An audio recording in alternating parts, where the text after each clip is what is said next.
ভিডিওতে আমরা ষষ্ঠ শ্রেণী তৃতীয় পর্যায়ক্রমিক মূল্যায়নের পরিবেশ ও বিজ্ঞানের ৩ নম্বর স্কুলের প্রশ্ন উত্তরগুলো আলোচনা করব। তো প্রথমে আছে ফিজিক্যাল সায়েন্সের প্রশ্ন। ১-এর আয়তে দিয়েছে কোন রাশিটি মৌলিক রাশি নয় আয়তন। ২ দিয়েছে প্রদত্ত কোনটি মৌল নয় অ্যামোনিয়া। অ্যামোনিয়া হচ্ছে NH3 নাইট্রোজেন আর হাইড্রোজেন দিয়ে তৈরি। মৌল মানে যেটা শুধু একটাই মানে দিয়ে তৈরি আর কি। ৩ বলেছে একটি ফুটবলকে মাঠের ওপর গড়িয়ে দিলে তা কিছু দূর গিয়ে থেমে যায়, ঘটনাটার জন্য দায়ী ঘর্ষণ বল। ৪ কোনটি প্রথম শ্রেণীর লিভারের উদাহরণ, এখানে হবে কাঁচি। ৫ মিথেনের রাসায়নিক সংকেত CH4। ৬ দিয়েছে কোন রাশির একক ডাইন, সিজেস পদ্ধতিতে বলের একক হলো ডাইন তাই বল। ৭ বল প্রয়োগের দিককে উল্টো করে দেয় পুলি বা কপিকল, পুলির আরেক নাম কপিকল। ৮ এসআইতে আলোর তীব্রতার একক ক্যান্ডেলা। ৯ বাস্তুতন্ত্রে শক্তির প্রবাহ সর্বদা একমুখী হয়। ১০ কোনটি চৌম্বক পদার্থ নয়, কোবাল্ট নিকেল লোহা এরা চৌম্বক পদার্থ তাই সোডিয়াম নয়। ২-এর আয়তে দিয়েছে অনবীকরণযোগ্য শক্তির উৎস বলতে কি বোঝায়, দুটি উদাহরণ দাও। অনবীকরণযোগ্য শক্তির উৎস বলেছে প্রচলিত বা চিরাচরিত শক্তির উৎস, যেসব শক্তির উৎস ব্যবহারের ফলে একবার নিঃশেষিত হয়ে গেলে আশাটি পূরণ করা সম্ভব হয় না তাদের অনবীকরণযোগ্য শক্তির উৎস বলে, যেমন হচ্ছে কয়লা, পেট্রোলিয়াম, প্রাকৃতিক গ্যাস ইত্যাদি।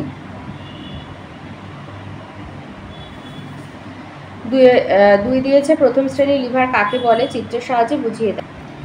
লিখবে যে লিভারের আলম্ব বিন্দুর একদিকে ভার বা ওজন এবং অন্যদিকে প্রযুক্ত বল ক্রিয়া করে তাকে প্রথম শ্রেণীর লিভার বলা হয়ে থাকে। তো AB একটি প্রথম শ্রেণীর লিভার যেখানে C আলম্ব বিন্দু, A বিন্দুতে প্রযুক্ত বল P এবং B বিন্দুতে ভার বা বাঁধা W ক্রিয়াশীল। এখানে লিভারটি বলবাহু AC আর রোধবাহু হচ্ছে BC, আর তার সাথে এই ছবিটা দিয়ে দেবে। আর উদাহরণ দেবে নলকূপের হাতল, কাঁচি, সাঁড়াশি, পেরেক তোলার হাতুড়ি, বেলচা, সাধারণ তুলা, ঢেঁকি, শিশো প্রভৃতি হচ্ছে প্রথম শ্রেণীর লিভারের উদাহরণ। ৩-এ দিয়েছে মৌলিক রাশি এবং লব্ধ রাশির পার্থক্য লেখো।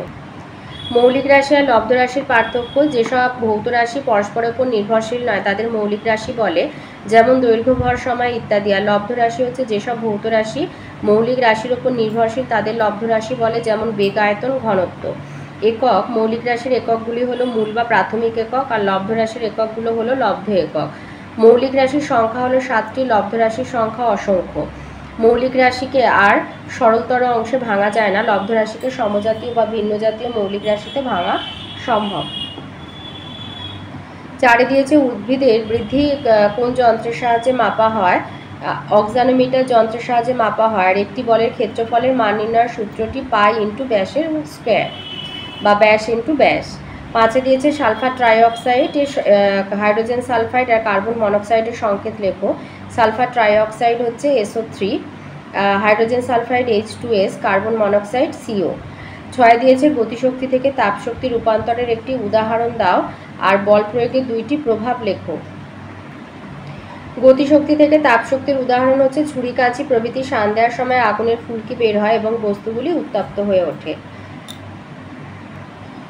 আচ্ছা, কোনো বস্তুর ওপর বল প্রয়োগ করলে যে ঘটনা সংঘটিত হয় তাকেই বলা হয় প্রযুক্ত বলের প্রভাব। যেমন 1 হচ্ছে স্থির বস্তুর ওপর বল প্রযুক্ত হলে সেটি গতিশীল হয়, যেমন টেবিলে রাখা বইকে হাত দিয়ে ঠেলা দিলে বা চেয়ারকে হাতল ধরে টানলে সেটি গতিশীল হয়। 2 হচ্ছে প্রযুক্ত বল গতিশীল বস্তুকে স্থির অবস্থায় আনে বা তার গতিকে কমাতে চায়। একটা গতিশীল সাইকেলে ব্রেক কষলে প্রথমে তার গতির হ্রাস পায় আর শেষে এক সময় সেটি স্থির হয়ে থেমে যায়। 3 প্রযুক্ত বলের ক্রিয়া একটি গতিশীল বস্তুর বেগ বৃদ্ধি পায়, যেমন এক্সিলারেটরে চাপ দিলে গাড়ি আগে থেকে বেশি জোরে চলতে থাকে। 4 বল প্রয়োগ করে গতিশীল বস্তুর গতির দিক পরিবর্তন করা যায়, যেমন বাইসাইকেলের হাতলে প্রয়োজন মতো বল প্রয়োগ করে তাকে ডান দিকে বাম দিকে ঘোরানো যায়। 7-এ দিয়েছে কিভাবে যন্ত্রের পরিচর্যা করবে। যন্ত্রের পরিচর্যা কিভাবে করবে সেটা তোমাদের বইয়ের 140 পাতাতে রয়েছে। 1 হচ্ছে যে যন্ত্রের যে অংশ চলমান বা ঘূর্ণায়মান সেই অংশে ঘর্ষণ বেশি হয়, ফলে সেই অংশ দ্রুত ক্ষয় হতে থাকে, তাই ঘর্ষণ কমাতে ওই অংশে পিচ্ছিল তেল বা গ্রিজ লাগানো উচিত। 2 হচ্ছে লোহার তৈরি যন্ত্র বা যন্ত্রাংশ জলীয় বাষ্পের হাত থেকে রক্ষা করা দরকার, তা না হলে মরচে বা জং ধরে তা ক্ষতিগ্রস্ত হবে। তেল রং বা সিনথেটিক এনামেল করেও মরিচার হাত থেকে লোহার যন্ত্র বা যন্ত্রাংশকে রক্ষা করা যায়। 3 কাজের পর যন্ত্রকে নিয়মিত পরিষ্কার করে রাখা দরকার। 8 দিয়েছে কোনো মিশ্রণে লবণ এবং লোহার গুঁড়ো মিশে থাকলে লোহার গুঁড়ো ওই মিশ্রণ থেকে আলাদা কিভাবে করবে।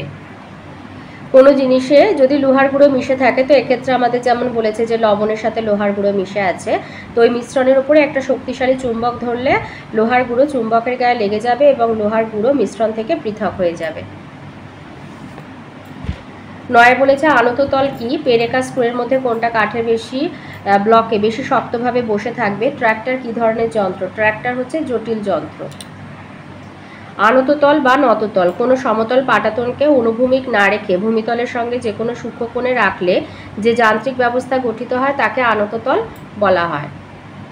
এই পর্যন্ত।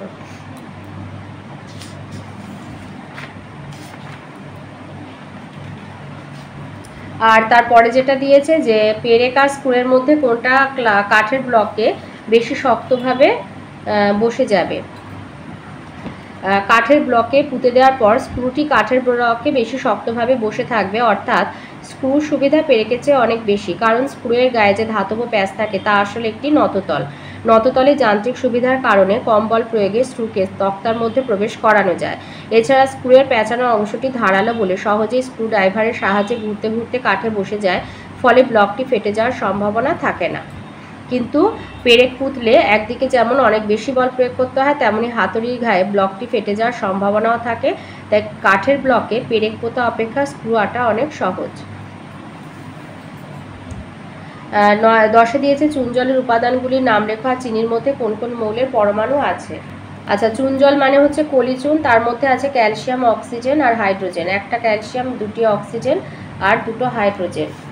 আর চিনির মধ্যে আছে এই যে চিনির সংকেত C12H22O11, তো কার্বন, হাইড্রোজেন আর অক্সিজেন আছে।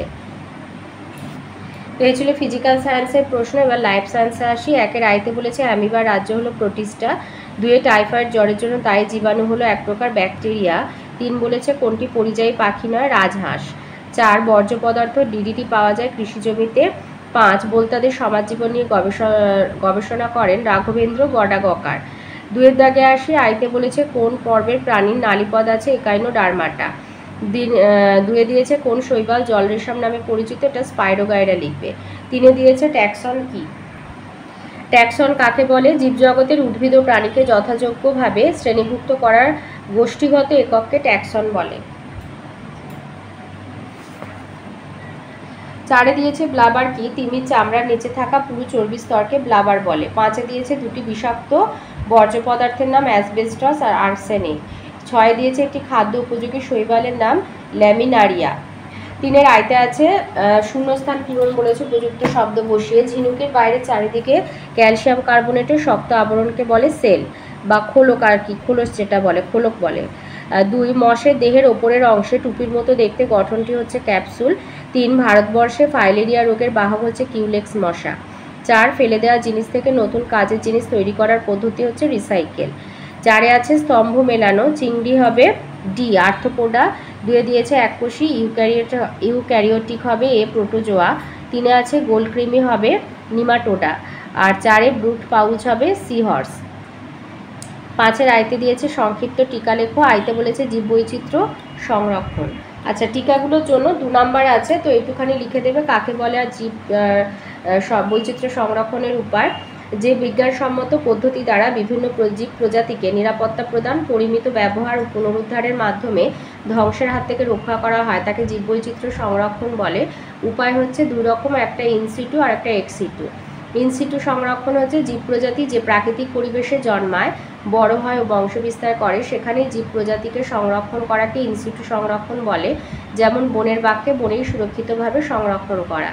এক্সিটু সংরক্ষণ হচ্ছে জীব প্রজাতিকে তার প্রাকৃতিক বাসস্থানের বাইরে কৃত্রিম পরিবেশে রেখে সংরক্ষণ করাকে এক্সিটু সংরক্ষণ বলে। যেমন উদ্ভিদ উদ্যান, চিড়িয়াখানা প্রভৃতি।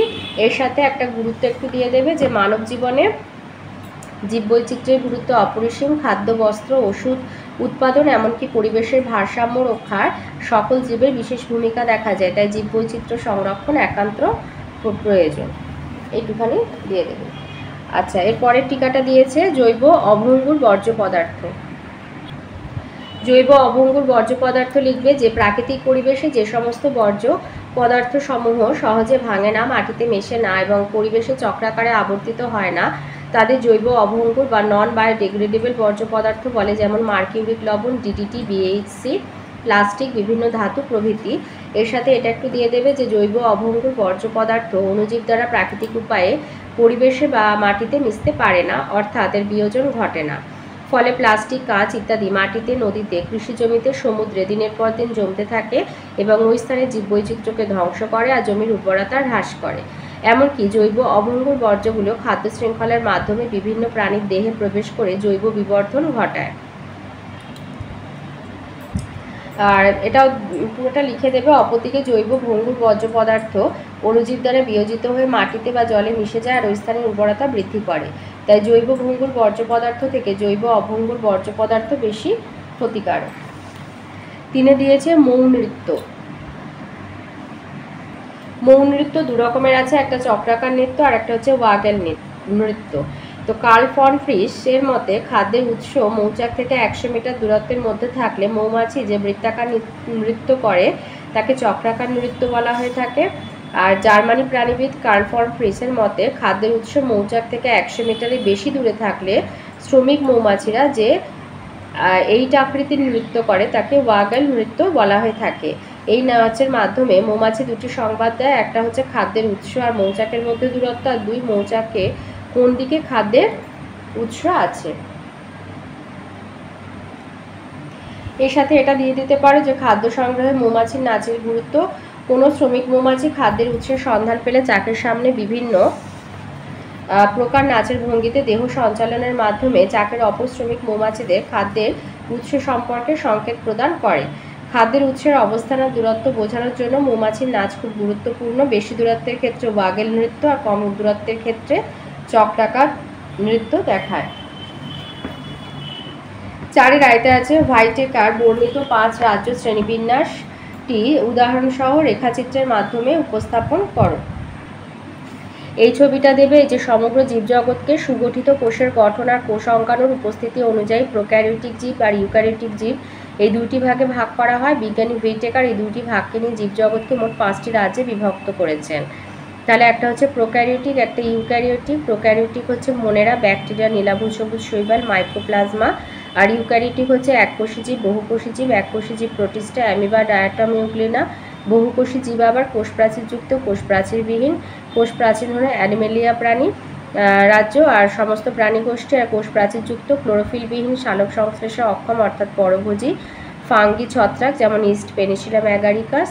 আর ক্লোরোফিলযুক্ত সালোক সংশ্লেষে সক্ষম সবুজী প্ল্যান্টি, মশ, বহুকোষী শৈবাল, ধান, গম, আম, বট প্রভৃতি। এই ছকটা এইভাবে যেভাবে আছে ওইভাবে দিয়ে দেবে।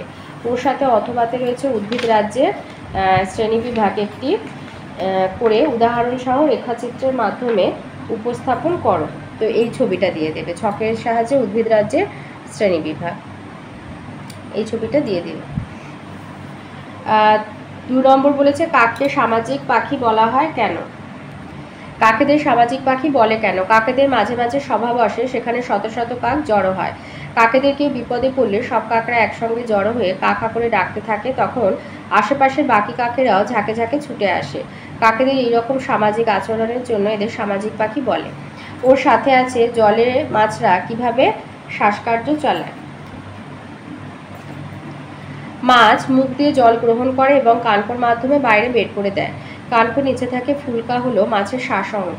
মুখের মাধ্যমে গৃহীত জল ফুলকার মধ্যে দিয়ে যাওয়ার সময় ফুলকায় থাকা অসংখ্য রক্তনালী জলে দ্রবীভূত অক্সিজেনকে টেনে রক্তে মিশিয়ে দেয় এবং রক্তের কার্বন ডাই অক্সাইডকে জলে ছেড়ে দেয়। এভাবে মাছ জলে শ্বাসকার্য চালায়। এর সাথে 3 নম্বর যে অংশ সেটা বলেছে মকরন্দ কি? ফুলের যে মিষ্টি রস তাকে মকরন্দ বলে। আচ্ছা, নেকটার বা মকরন্দ লিখবে। ফুলের মকরন্দ গ্রন্থি নিঃসৃত মিষ্টি রস হলো নেকটার বা মকরন্দ, বা ফুলের মিষ্টি রস লিখে দিলেও হবে। আচ্ছা, 2 এর অথবাতে রয়েছে কৃষক পিঁপড়ে বা চাষি পিঁপড়েদের প্রিয় খাদ্য কি আর এটা তারা কিভাবে সংগ্রহ করে? চাষি বা কৃষক পিঁপড়েদের প্রিয় খাদ্য হলো সাদা রঙের ছত্রাক। চাষি পিঁপড়েরা মাটিতে গর্ত করে বাসা বানায় এবং ওই বাসাতে কাটা পাতা এনে জমায়। পাতা পচে গেলে ওই পাতার উপর এক বিশেষ ধরনের সাদা রঙের ছত্রাক জন্মায় এবং কৃষক পিঁপড়েরা তাদের প্রিয় খাদ্য সংগ্রহ করে। আচ্ছা, ওর সাথে রয়েছে তোমার দেখা যে কোনো দুটি প্রাণীর প্রত্যেকটি দুটি করে আচরণগত বৈশিষ্ট্য লেখো। আমার দেখা দুটি প্রাণী, একটি হচ্ছে উইপোকা আর একটা মৌমাছি। তো আচরণগত বৈশিষ্ট্য, উইপোকার যেমন হচ্ছে গায়ে অন্য পোকাদের মতো কোনো শক্ত খোলা থাকে না, শুধু পাতলা আবরণ থাকে, তাই বেশিক্ষণ রোদের তাপ লাগলে শরীর থেকে জল বেরিয়ে শরীর শুকিয়ে যায়। এই জন্য উইপোকারা গর্তের মধ্যেই থাকে। 2, এরা সবসময় সুড়ঙ্গ তৈরি করে তার মধ্যে দিয়ে চলাফেরা করে। সুড়ঙ্গের মধ্যে তাপমাত্রা, জলীয় বাষ্পের পরিমাণ নিয়ন্ত্রিত থাকে।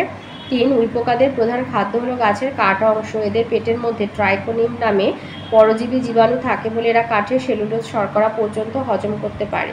4, উইরানি খুব মোটা আর সারা শরীরে ডিম বোঝাই, পেট ছাড়া কিছু দেখা যায় না। রানীর ছেলেমেয়েরা দাসদাসী বা সৈন্য শ্রমিক হতে পারে।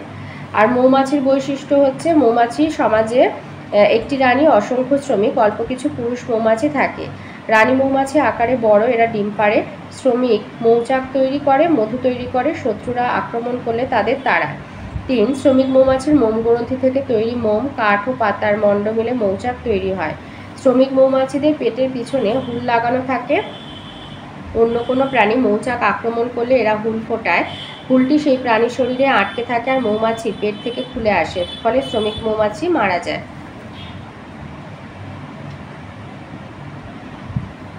তো এই ছিল আজকের আমাদের ষষ্ঠ শ্রেণীর তৃতীয় পর্যায়ক্রমিক মূল্যায়নের পরিবেশ ও বিজ্ঞানের 3 নম্বর স্কুলের প্রশ্নের উত্তরগুলো।